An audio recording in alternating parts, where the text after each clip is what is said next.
chitatu zvakare tichikugamuchirai zvakare kunhepfenyuro yedu yeearGROUND kuchirongwa chatinounza chitatu chega chega nenguva dza9 p.m. manheru, chirongwa chinonzi kuverengwa kwemabhuku.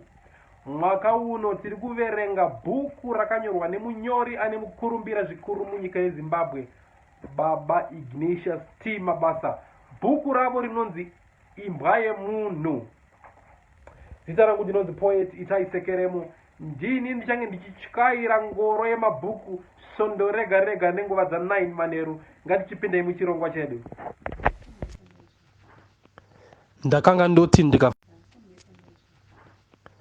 Ndakanga ndoti ndikavhara maziso kuti ndirare. Ndainzwa sendakwira mumota iri kumhanya zvakanyanyisa, zvekuti ndaiona miti, makomo nevanhu zvichipfuura, zvichidzokera kumashure nekukasika kunotyisa. Ipapo panguva inenge ichimhanya miti nemakomo kudaro, ndaiona shiri dzichinwa doro nekuputa mbanje, dzimwe dzichitamba mimhanzi yaBob Marley. Ndaizopedzisira ndawira mugomba rakadzika dzika risingabudike. Asi ndave mukati megomba riye, ndaibva ndaona michinjikwa unopenya zvikuru kumusoro kwegomba. Ndakanga ndava nechokwadi chekuti Mwari variko, uye kuti iko zvino vatsamwa nekuita kwangu, zvekuti vave kunditsvaga vakabata shamu. Ndakawanikwa zvakare ndava kutsvaga kudzokera kuna Mwari, nekuti pari zvino ndakanga ndava kunzwa kuti upenyu hwangu huri kuda kutsvairwa nekumbokorobwa. Ndakanga ndaitisa Mavis musikana aita Low nhumbu, ndichibva ndamuramba nenhumbu yake. Akazopedzisira abvisa nhumbu iyoyi, akarwara zvekupotsa kufa.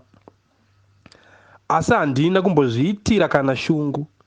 Ndaitozvinwida doro rangu nevakomana, uye bvudzi rangu ndakanga ndarimona kuti rifanane neradambudzo. Ndakanga ndava kunzwa kuti mweya wadambudzo wagara pandiri, zvekuti mamwe mazuva ndaitombotaura ndichikakamira, nyangwe zvangu ndisina kumbobvira ndaita dambudziko rekutaura upenyu hwangu hwese. Vamwe vakanga vonditi marechera. Ndainyora netembo nekutaura mazano akadzama, asi ndiine chinangwa chekutyisa nekushamisa vanhu. Ndakanga ndave kuraramira kushamisa nekufadza vanhu, asi Mwari vakanga vanditsvaga zvakare vakandizevezera kuti, hauzi dambudzo marechera iwe unonzi musavhaya, uye upenyu hwako hwatsveyama sengoro yakaremerwa nemazitanda. Hunoda kutwasanurwa. Twasanura kwacho kuti tiburitse mamwe matanda ari mungoro yeupenyu hwako. Ndakazopedza dhigiri rangu zvehwako mukwaku nekuda kwekurwara nechirwere chekushaya hope nekushaya rugare nerunyararo. Ndakanga ndoita semusikana uya ainzi Tambu, ari mubhuku ratsitsi dangarembwa rinonzi Nervous Conditions. Asi ini ndaiti pamwe ndinonzwa kuzara hasha, pamwe ndonzwa kutya, kana kuti ndashaya hope mazuva aitevera, ndaizongogara ndakanyarara zvekuti nyangwe ndikataudzwa ndakanga ndisingadayire. Chaitika ndechekuti ndakanga ndisingadi kunzwa ruzha zvikuru rwevanhu vari kutaura. Hameno zvavaiita mukati menzeve dzangu. Zvaiita sekuti ruzha rwemashoko aipinda mukatikati menzeve ruchinokoromora makomo arimo. Saka ndakazopedzisira ndava muchipatara. Ndava mumapositori nedzimwe nzvimbo dzandaiona zvinhu zvinotyisa. Ndakazoita zvakanaka, kana kuti rega nditi ndinofunga kuti ndakazoita zvakanaka, asi mukoma hamu nevamwe vemhuri vanofunga kuti hazvina kupera. Pandakadzokera payunivhesiti kunopedzisa chikoro changu, vandakanga ndatanga navo chikoro vakanga vatogirajuweta vakaenda kumabasa. Ndakadzokera kuyunivhesiti. Ndakanga ndisisade kuva munzvimbo yairudunura mweya wangu sejuzi reshinda. Kwandiri ndakanga ndichiti madhigiri chaiwo ari munyika, kwete munzvimbo dzedzidzo. Ndakazogirajuweta ndikabhobodzwa musoro wangu namudhara Bob. Amai vakafara namukoma hamu vakandimbundira. Mai guru vakanditengera sutu yegraduation, vakandiitira mabiko evanhu vashoma kumba kwavo. Mukoma hamu vakanamata. Vakakumbirwa namai guru kuti ndinwe zvangu doro, vakabvuma. ndini ndega mumba medu ndakanga ndabatawo degree, saka pakave nemufaro.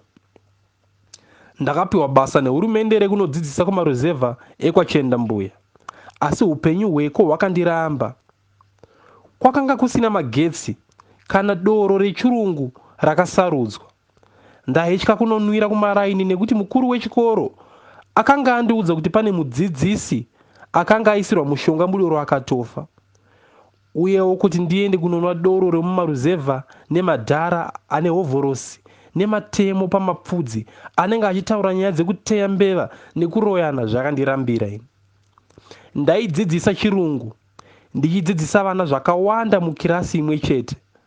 Vana vandaidzidzisa vaisvika 90 vachimanikidzana kuti vakwane pabhenji sekuti vakagara mukombi.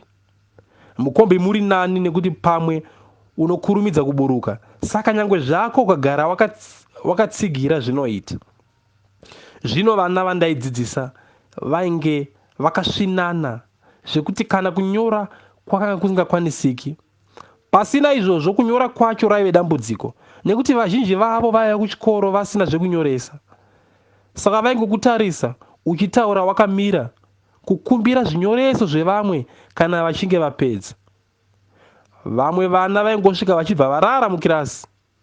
Ndakazovasiya vachirara mushure mekunge ndanzwa kuti vaibva kure chaizvo zvekuti vaimukira kuma3 kunze koedza vogeza votanga kufamba kuti vasvike kuchikoro bhera risati rarira. Vana ivavo vaiti kana vapedza chikoro voenda kumba vachimhanya kuti vagosvika vachinosakura, kunotsvaga mombe, kunotsvaga muriwo nezvimwe zvakadaro. Vana ivava ndaivadzidzisa ndisina mabhuku nekuti vakanga vasina mari yekutenga mabhuku aidiwa. Ndaidzidzisa chirungu ndichishandisa mutauro weshona nekuti ndaiti ndikataura nechirungu vana vacho havainzwa kuti ndiri kuti kudini. Chirungu chavo chaitoda kuti vadzokere kuchikoro chepuraimari kuti vanodzidziswa zvekutanga chaizvo. Mushure mekushingirira kudzidzisa nemwoyo wangu wese kwemakore 2, ndakatanga kunzwa kuneta mumweya nemupfungwa. Chimwe chakanga chinditambudza kwaive kushaya doro, zvekuti zvakazoita kuti nditange kutenga mabhurendi ndichisanganiswa nezvinwiwa. Nekuda kwekuneta ndakapiwa mazuva ekuzorora. Ndichibva ndatanga kufambira tsamba dzekuti ndishandire muHarare, asi zvakaramba. Ndakazongorega basa kwachenda mbuya ndikatsvaka basa rekudzidzisa mutumakoreji tunongowanikwawo mumaraini edu kuchitungwiza. Chitsauko chinotevera chinonzi chidhindo chisina ingi.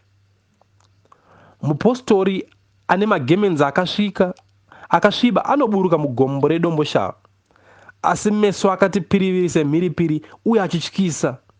Miromo yake yakacheneruka kunge mhiripiri yepwere dziri kutambira pachivanze munguva yejena guru rechirimo. Mupostori uyu akabata tsvimbo uye ari kuimba tsvimbo achizvidavira achiti, Satani akadzingwa kudenga naBaba, zvakanaka mambo. Mazvinzwa here mambo kupenga, zvakanaka mambo. Ukarega kunamata uchaiona nhamo yacho, zvakanaka mambo. Baba imi, nai baba, zvakanaka mambo. Ini ndiri kufamba nasekuru tichibva kumarinda kwatakaviga baba vangu gore rakapera. Tanga taona dombo ratakaisa paguva rababa, asi rakazobiwa nevanhu vasina matyira. Chete nzara nekushaya zvinhu zvinoita kuti vanhu vasavhunduke kuva mhuka iri musango inongoti chero chamuka inyama. Hazvinei kuti ishumba yaona nungu, inototi ngaibayiwe zvangu, asi ndadya. Ndapodza nekupedza nzara iri mudumbu. Mupostori ari kubva mugomo uyu ane mazitambo matsvuku akarukwa neshinda kuita mabhande, rimwe rakasungwa mumusoro rimwe muchiuno. Anoteremuka mugomo zvine mawara kunge achadonha achimhanyira kwatiri. Anosvika omira pamberi pedu achifemereka, onditarisa obva andinongedzera nechigunwe chine nzara yakaora osvikoti, ndine mashoko newe edenga muchinda. Ndinomutarisa ndotadza kunzwisisa. Ndinoramba ndichifamba. Sekuru vanozoti, inyaya iwe muri kutaura. Mupostori uya oti, ndaona mhepo. ndaona mhepo inonyenama semheni ichitinhira sebhanang'ana pamurandarume uyu, zvekuti izvozvi kana ndikasamunamatira ari kurambwa nomukadzi akasara achirera vana vaega.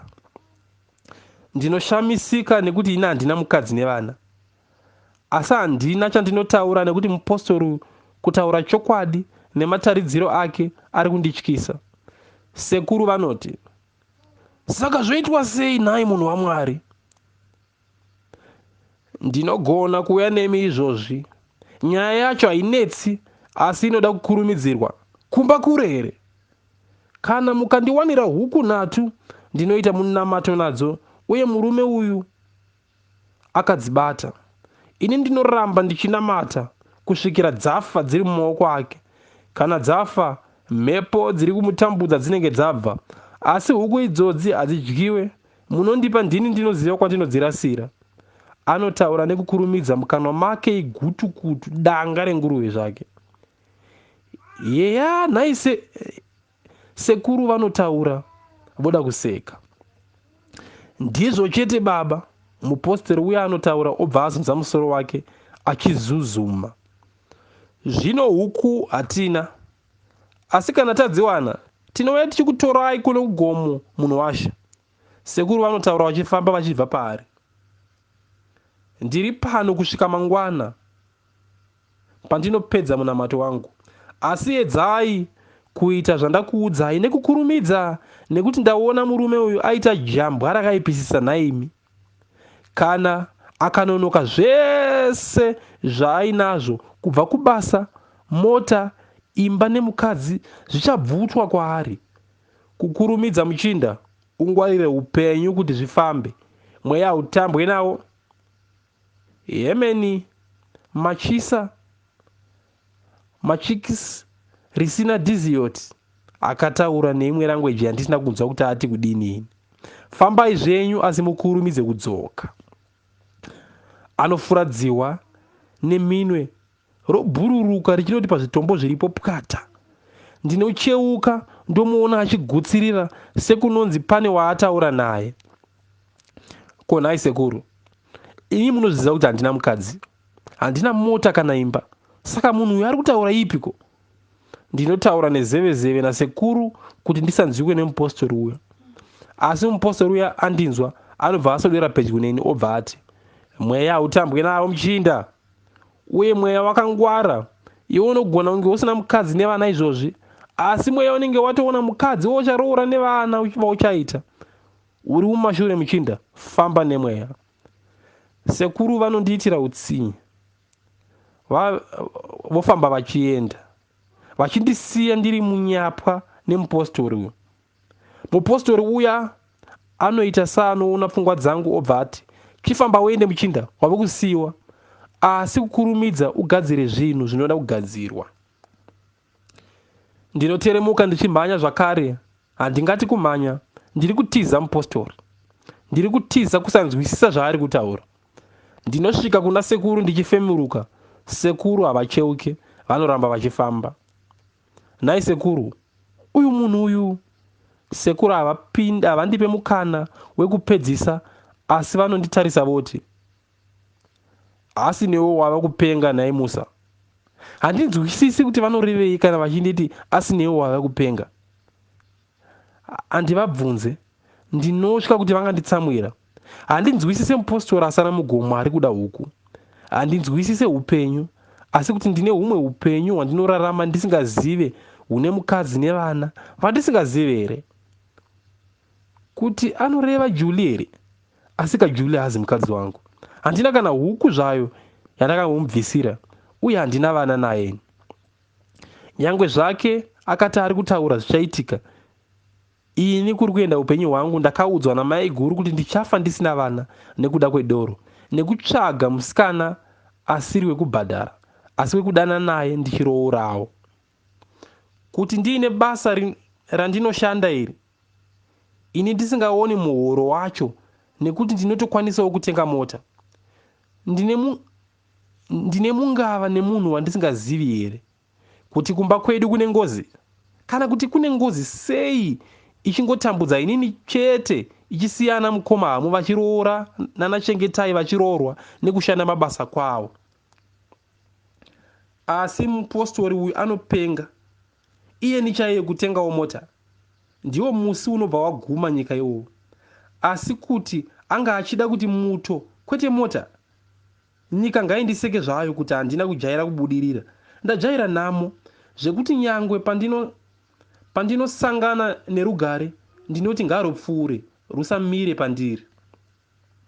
Nguva zhinji ndinoita sendiri kurota. Zvakatanga mazuva aya ndiri kuyunivhesiti pandakakanganisika. Ndinoita sezvandinonzwa dzungu. Ndinoita sekuti ndiri kubva kumuka uye kuti nyika yandapinda mairi itsva mumaziso angu kusanganisira nevanhu varimo. Kuita sekuti nguva dzese ndichangosvika kune chigumbukumbu, mwana uye wemungano akabva kuhohwa. Handiti chigumbukumbu, akangoerekana avepo. Haana kuzvarwa kana kunotorwa kune imwe nzvimbo, asi akangomera sehohwa. Dai vanhu vaivhuvhunyura, ndambovhuvhunyura upenyu hwangu ndihusiye pachitsiga, ndibve mumunhu akandiputira ndisare ndava munhu mutsva anopembera semuswe wemhuru iri mudanga.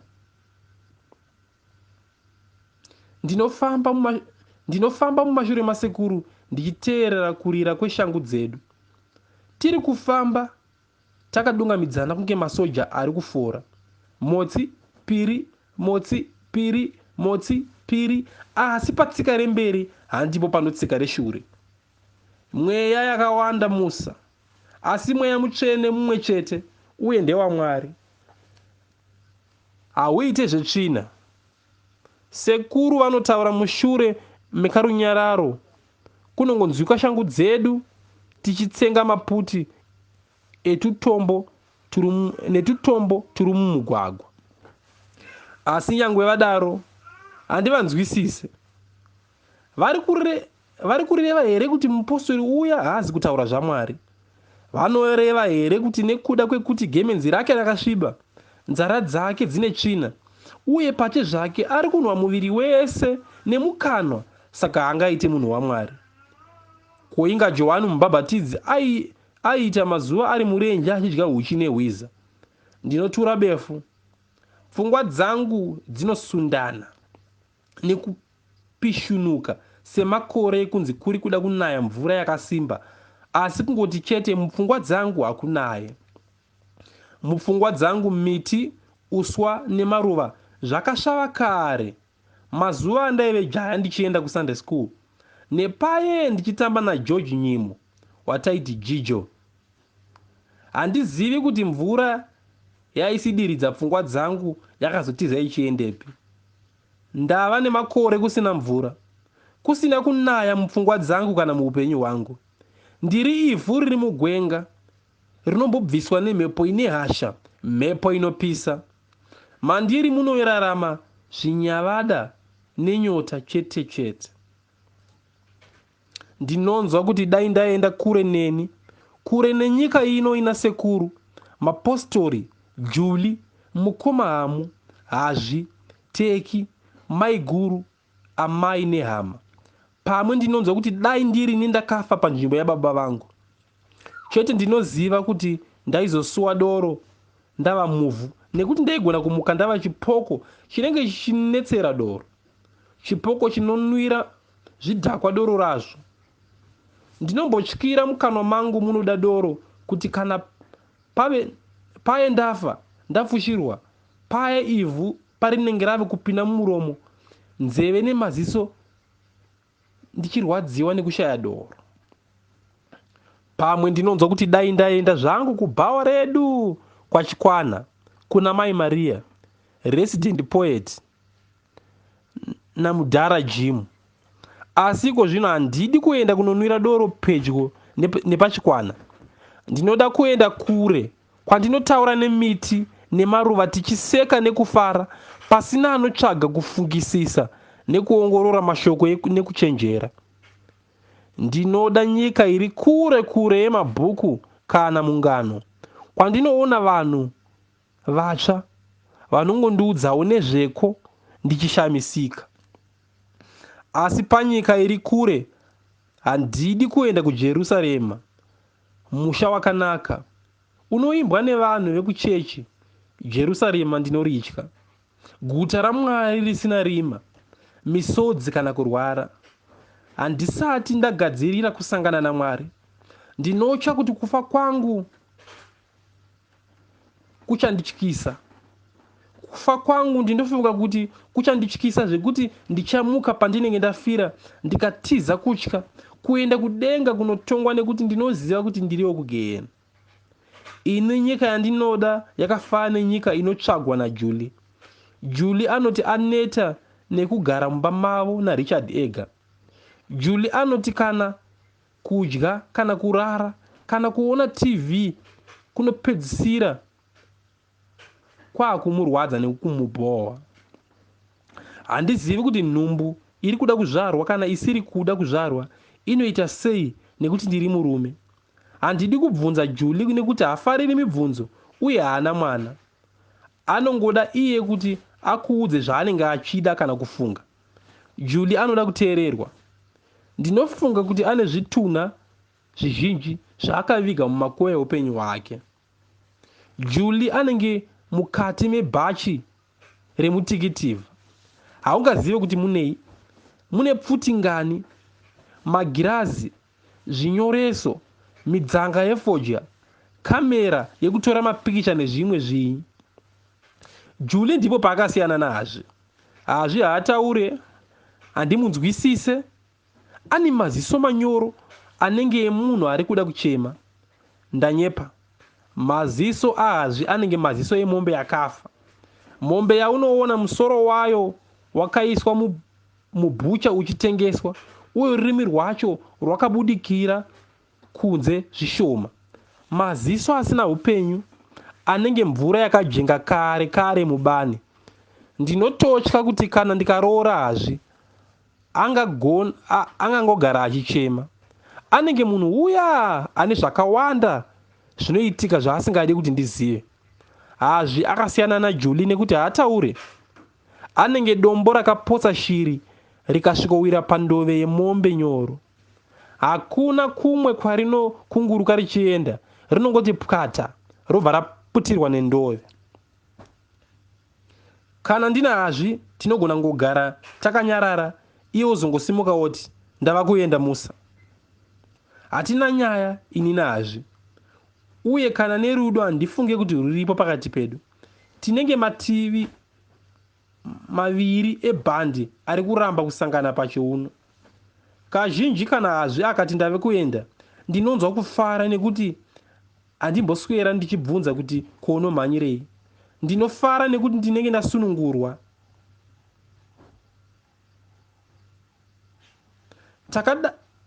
Takangodanana nekuda kwevanhu vakangwarisa vanenge maiguru.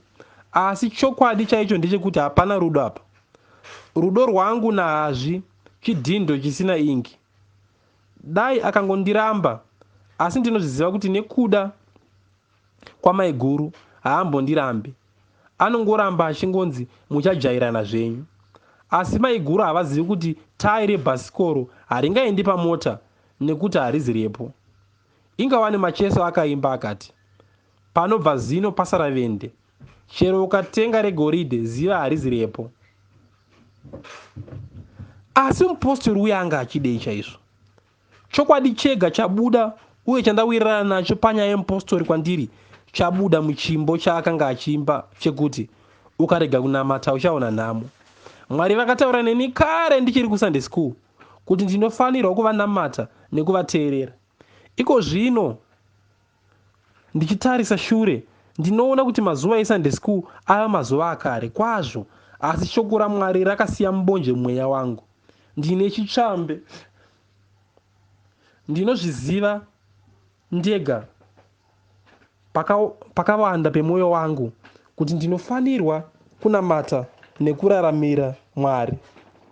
Asi nyika yenyama yemuviri wangu, kunyanya mukanwa mangu munoda doro zvinonditambudza. Ndinonzwa saJona wemubhaibheri, ndiri kutiza Mwari asi handifungi kuti ndichabudirira. chimbo chemupostori uya chinodzoka munzeve dzangu, asi panga pachinzi Satani paye kunzi musavhaya. Vanhu vashoma vanondideedza nezita rangu rese, vazhinji vanongoti Musa. Chimbo chechipostori chadzoka chine maungira. Ndinotya. Handizivi kuti zviri kubva kupi uye zvichaperera kupi. Zviri mupfungwa dzangu here dzakanzi nemufana uya resident poet wobaba rekwa Chikwana. Mukoma dzenyu pfungwa ndicho chikochikari chebenzi chinomira nekuhakira. Ndinovhara nzeve dzangu, asi kuimba hakuzi kubva kunze. Kuri mukati kwakavharirwa kunge nhunzi iri kuimba iri mubhodhoro, asi kuimba kwayo hakuzi kuimba kwekufara, kuimba kwekuchema kunge mariro. Musavhaya akadzingwa kudenga naBaba, zvakanaka mambo. Mazvinzwa here mambo kupenga, zvakanaka mambo. Ukarega kunamata uchaiona nhamo, zvakanaka mambo. Baba imi zvakanaka. Chimbo ichi hachiende, chinoramba chichidzokorora kusvikira ndave kutya. Chete ndagara ndichingotya. Ndinoona apa ndave kuzopenga, nekuti ungadii nemhezi inovavira mukati, mhezi inovavira mumatumbu. Apa ndipo paperera chitsauko chesvondo rino. Tosangana svondo rapera, svondo rinotevera. Zita rangu ndinonzi poet Itai Sekeremo.